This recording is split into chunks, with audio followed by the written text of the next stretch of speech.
വിശുദ്ധ പൗലോസ് തിമോഥെയോസിന് എഴുതിയ ഒന്നാം ലേഖനം, അദ്ധ്യായം 4.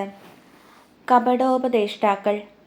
വരും കാലങ്ങളിൽ ചിലർ കപടാത്മാക്കളിലും പിശാചിൻ്റെ പ്രബോധനങ്ങളിലും ശ്രദ്ധയർപ്പിച്ചുകൊണ്ട് വിശ്വാസത്തിൽ നിന്ന് വ്യതിചലിക്കുമെന്ന് ആത്മാവ് വ്യക്തമായി പറയുന്നു.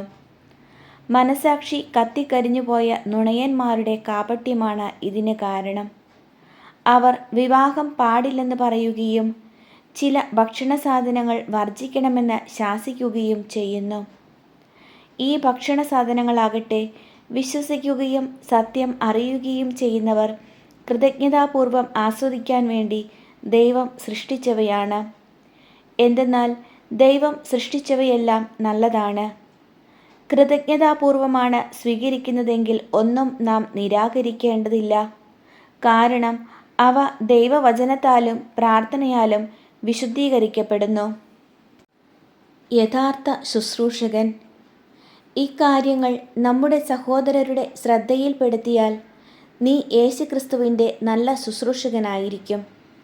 വിശ്വാസത്തിൻ്റെ വചനങ്ങളാലും നീ ഇതുവരെ അനുവർത്തിച്ചു പോന്ന നല്ല വിശ്വാസ സംഹിതയാലും പരിപോഷിക്കപ്പെട്ട ശുശ്രൂഷകൻ. ലൗകികവും അർത്ഥശൂന്യവുമായ കെട്ടുകഥകൾ നീ തീർത്തും അവഗണിക്കുക. ദൈവഭക്തിയിൽ പരിശീലനം നേടുക. ശാരീരികമായ പരിശീലനം കൊണ്ട് കുറച്ച് പ്രയോജനമുണ്ട്. എന്നാൽ ആത്മീയത എല്ലാവിധത്തിലും വിലയുള്ളതാണ്. എന്തുകൊണ്ടെന്നാൽ അത് ഈ ജീവിതത്തെയും വരാനിരിക്കുന്ന ജീവിതത്തെയും സംബന്ധിക്കുന്ന വാഗ്ദാനങ്ങൾ ഉൾക്കൊള്ളുന്നു. വചനം വിശ്വാസയോഗ്യവും തികച്ചും സ്വീകാര്യവുമാണ്. ഈ ലക്ഷ്യത്തെ മുൻനിർത്തിയാണ് നാം അധ്വാനിക്കുന്നതും പോരാടുന്നതും.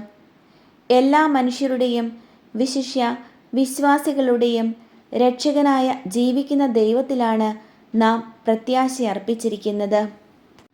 ഇപ്പറഞ്ഞവയെല്ലാം നീ അധികാരപൂർവം പഠിപ്പിക്കുക. ആരും നിന്റെ പ്രായക്കുറവിൻ്റെ പേരിൽ നിന്നെ അവഗണിക്കാൻ ഇടയാക്കരുത്.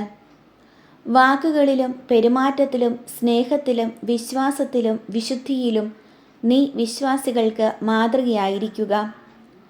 ഞാൻ വരുന്നതുവരെ വിശുദ്ധ ലിഖിതങ്ങൾ വായിക്കുന്നതിലും ഉപദേശങ്ങൾ നൽകുന്നതിലും അധ്യാപനത്തിലും ശ്രദ്ധാലുവായിരിക്കണം.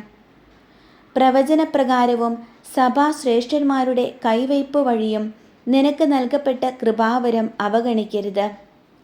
ഈ കർത്തവ്യങ്ങളെല്ലാം നീ അനുഷ്ഠിക്കുക. അവയ്ക്ക് വേണ്ടി ആത്മാർപ്പണം ചെയ്യുക.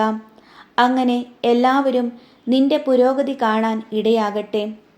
നിന്നെക്കുറിച്ചും നിന്റെ പ്രബോധനത്തെക്കുറിച്ചും ശ്രദ്ധിക്കുക. അവയിൽ ഉറച്ചു നിൽക്കുക. അങ്ങനെ ചെയ്യുന്നത് വഴി നീ നിന്നെ തന്നെയും നിന്റെ ശ്രോതാക്കളെയും രക്ഷിക്കും.